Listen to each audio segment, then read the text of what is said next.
remember what MPD used to be like before it was chic? Well, Harry Lorayne does. He's the world's foremost memory expert, and he literally invented an industry. Harry, we're in your oasis. This is my oasis, it is. How many books you think you've written at that desk? Well, I've written about 43 or 44 books altogether, but probably at least 20 of them right at that desk on a typewriter. I'm not a computer maven. You started out as a magician, right? In the magic area, I'm a legend, right? Okay, with that and a token, I can get into the subway. I was 18, 19 years old. I thought my living would be magic. So you went from that, you become the world's foremost memory expert. You're the authority on it. And I can still remember seeing you on Johnny Carson putting people in their seats. I did Johnny Carson 23 times.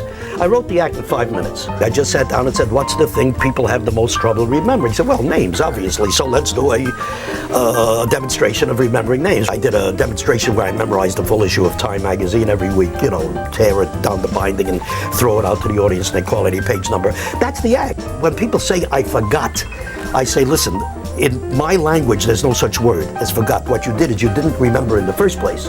Two different things. You have to get something before you can forget it. You know, I'm the best over-the-counter pill for your memory is me. Right. So tell me about the book you're writing now. Mel Brooks and Anne Bancroft, I used to tell them stories about my background.